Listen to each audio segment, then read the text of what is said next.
I'm Carol Crabtree, and I've been coming here for maybe almost 2 years. And I want to tell you a little bit about that journey.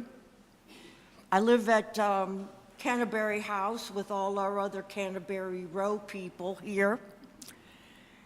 And there was a lovely lady that kept bugging me every month to bring my dog to be blessed.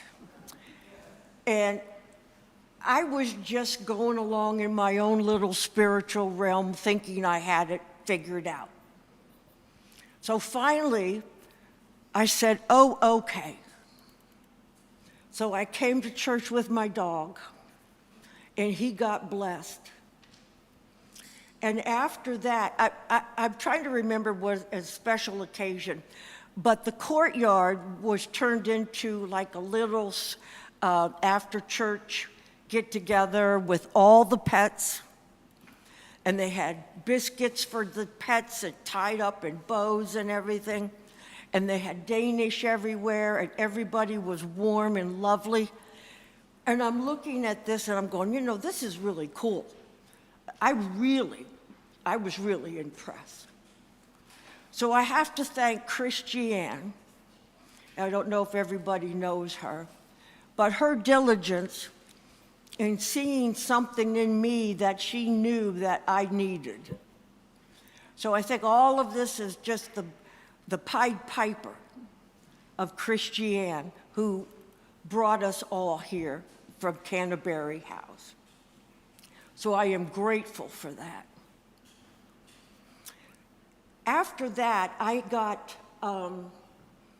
was made a member of the church. And I think that was about after, or I can't remember, it was a big party, and it was a German fest back there.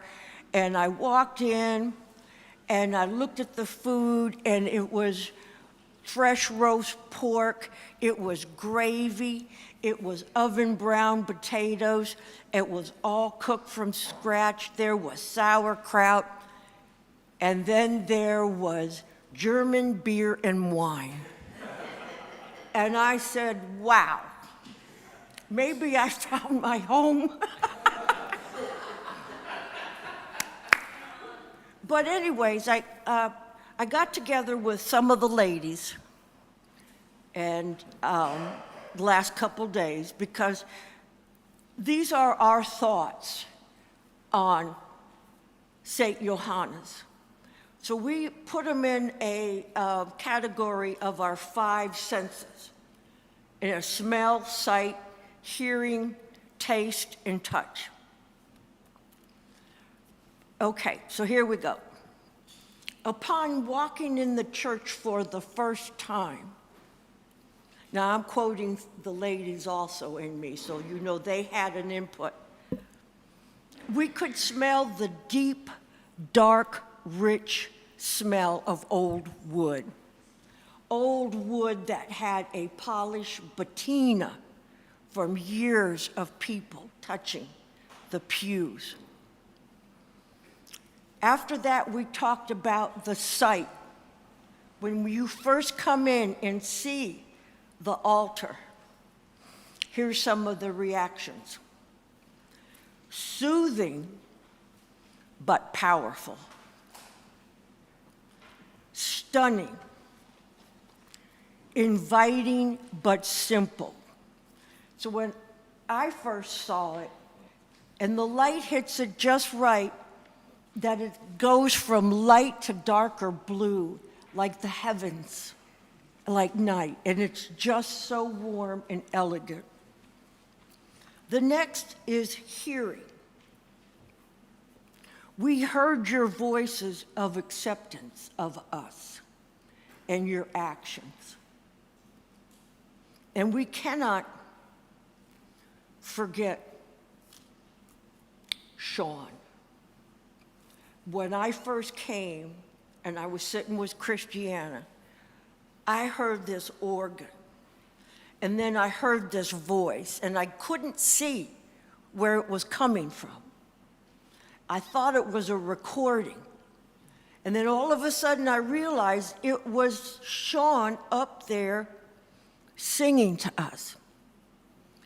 It is so moving for me when he hits these notes. I just have to go, hallelujah. That's just so inviting. He has never disappointed us. Recently, I think it was the 4th of July weekend, after the service, Pastor Aaron walked out to greet us, and Sean started playing the Star Spangled Banner, and not one of us moved. Do you remember that? We all sat and sang the Star Spangled Banner to the point Pastor had to come see what was wrong because he was just standing there. That was so moving. The tears are running down my face. He hadn't stopped there. When he came in to sing a couple weeks ago, at the end of the service, he started singing and we started singing the Old Rugged Cross, right? And I thought, I'm gonna fall apart with joy and love, and just how it filled me and touched me so deep at the very core. And I turn around and I look at Randall, and Randall is sobbing, and I'm sobbing, and other people are sobbing, singing this incredible hymn. We also, from Canterbury House, we hear your enthusiasm. And I'm talking to you as the people of this church who make it. Can you all see me? I'll keep going like that. Anyways, your enthusiasm is extremely inviting and invigorating. I had a spiritual mentor for about 35 years. And she told me enthusiasm in Greek means God within. And that's definitely what's going on here, is God within. Okay, now we're going to go on to taste. I don't know if a lot of you know this. Before the church service, in the kitchen back there, everybody's invited. There's always fresh, warm quiche, a multitude of sweets, a good pot of coffee, orange juice, water, and the fellowship. So we were all sitting there, and it reminds me of every time you go to a dinner party or a party and everybody's stiff and not comfortable. As soon as you sit down and break bread, everything relaxes. And that is one thing I can say about this church, is I walk in and my shoulders drop. I relax. Some of us walk around in such anxiety that I joke my shoulder blades are on my earlobes. But when I come in here, it's just total openness, and you people have fed us through this. The tension, we feel the presence of God through you. Now, some of the things that we wanted to let you know that we also means a lot to us is the commitment to community service in this church is phenomenal. I never had a church that asked me to do things, to participate. And I was so honored, and I'm so honored every day that Kay comes up to me and says, will you do this? Can you do that? And I am so grateful to say yes, because I feel part of. I feel part of making this thing work. I also want to mention the open-mindedness of this community. And I really just got to tell you, I moved away from Charleston 50 years ago. This is my home. And there was a lot of tension, and I don't want to say race tension or anything like that, but that's when I left. I've been gone 50 years, and I came home and I said, I got to find a good church. And I'd had the big box churches, and then I walked in here, and what I found is guardrails. And I don't know if you know what I mean by that, but it's the scriptures, it's the gospel, and that is our guardrails.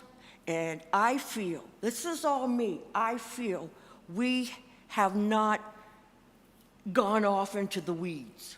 You know what I'm saying? I need predictability and stability, and that's what I get from this church. And also the last one that I think is so important, all of you people are advocates for people who have no voice or can't find their voice. And this church has helped me find my voice.